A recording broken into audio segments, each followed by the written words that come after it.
Well, it's a perfect transition to our State Representative Mike Villarreal.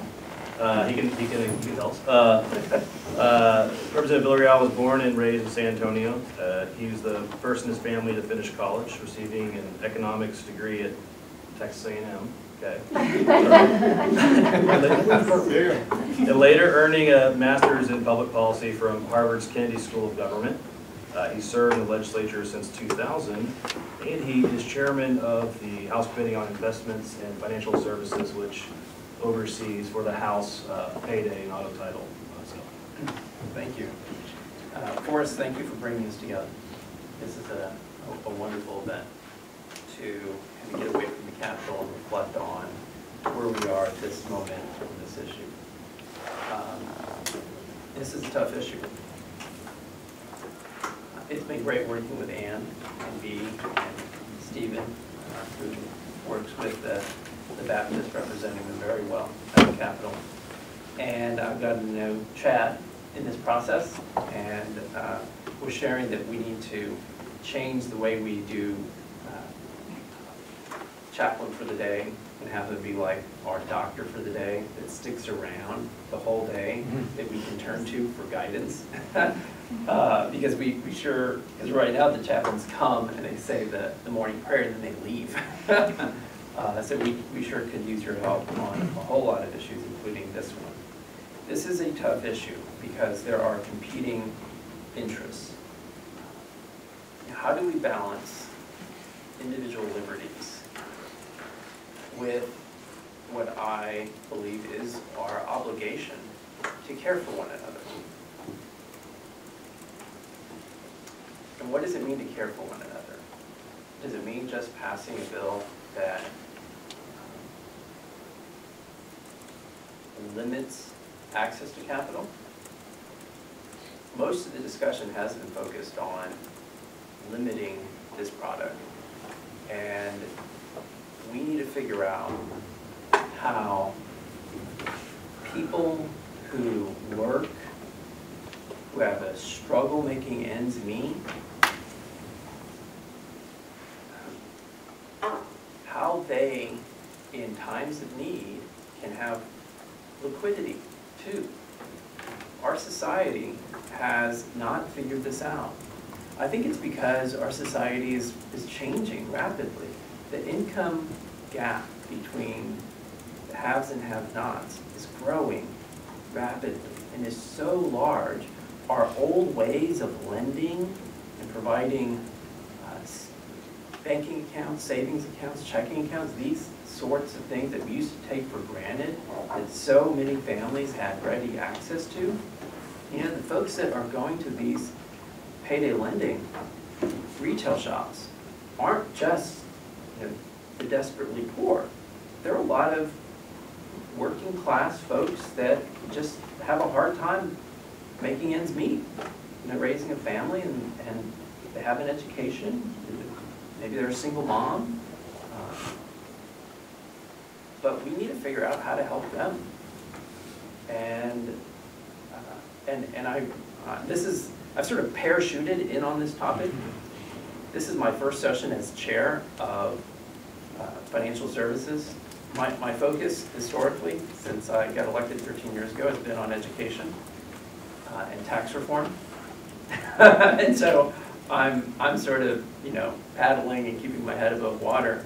But I believe that there are some big challenges that the state of Texas is facing that are larger than payday.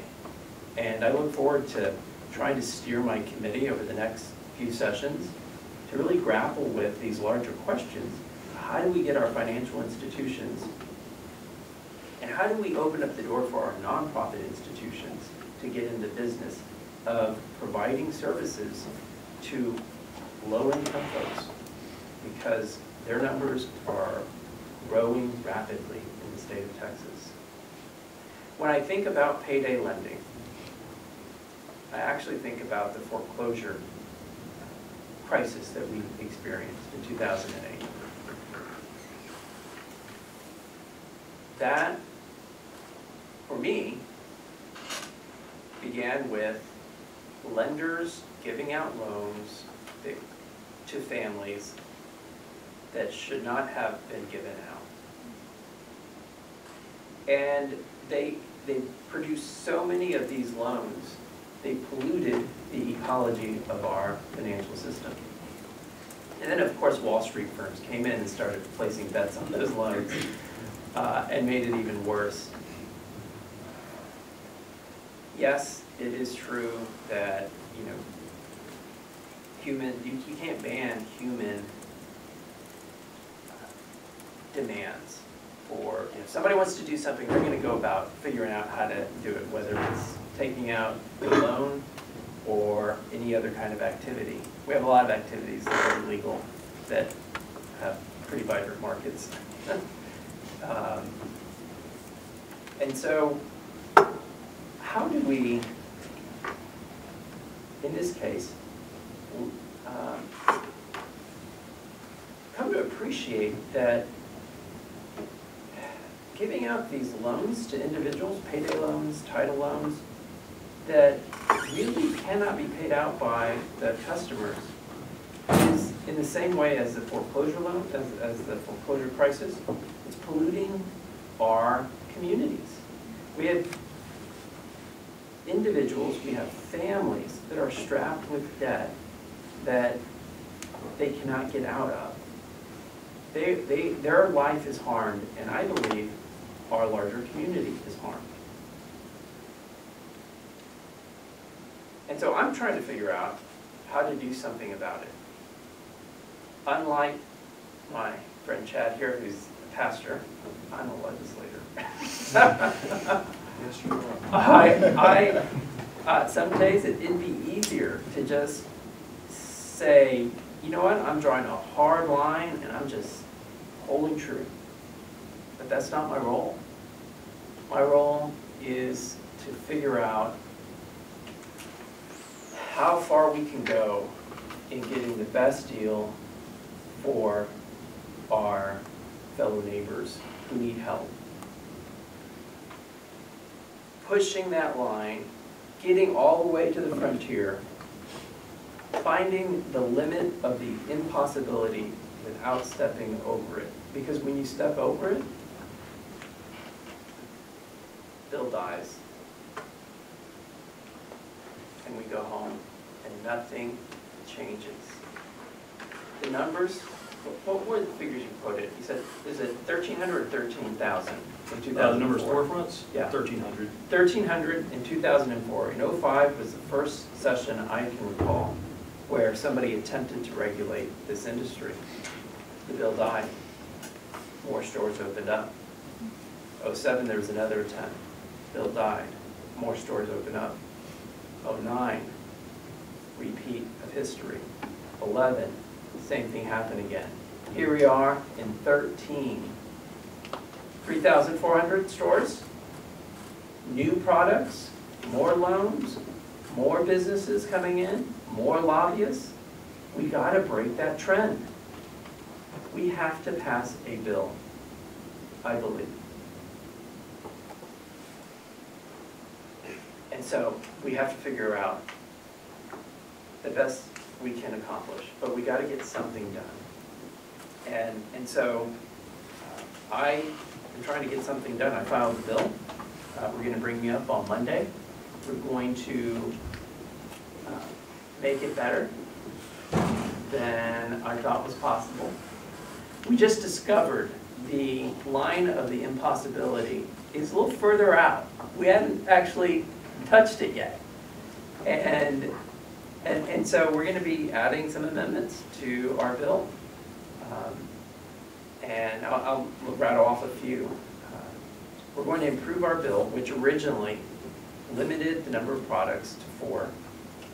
Single payment, payday, single payment, title, multi-payment, payday, multi-payment, title. The bill originally limited the number of refinancings. It allowed for a payment plan, so when a consumer gets to the end of the road, they could say, no more, give me 4 payments, no more interest, no more fees, I'm done. The original bill also limited how much could be lent out as a function of somebody's income. disclosures had to include Spanish language on request. In the end, that original bill we estimated would save consumers $132 million. We're going to bring up a bill that does more. It is going to include the ability of customers to make partial payments on loans. It will add in penalties, fines, fees, if anybody violates the 4-product limit. Most important to me, because I don't know how these are going to play out, right? This is sort of an experiment. We think this is going to be an improvement. The $132 million original estimate is just an estimate. The most important thing to me has to be a preemption that needs to be renewed. So we will have a state law that has regulations that preempts cities, but that preemption goes away in 2 years, so that we can come back and see how our consumer protections played out.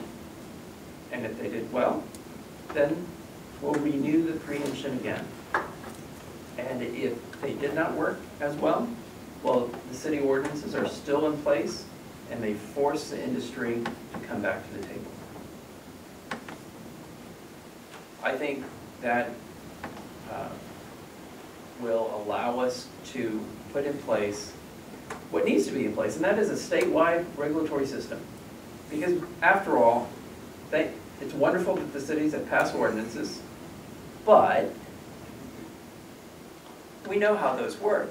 With fireworks, with the consumption of alcohol in dry and wet zones. They're strong on paper, but they're meaningless. They're meaningless. Let me tell you, come to my neighborhood on the 4th of July or New Year's Eve. It is an explosion of fireworks. And so, while I am very appreciative of the city's passing ordinances, my own city did, it is the reason why we are here today. It's created havoc for the business, but it has not put them out or decreased the number of loans. It's mostly made the consumers have to drive up Fredericksburg Road to about Pony's Heights to pick up their $1,000.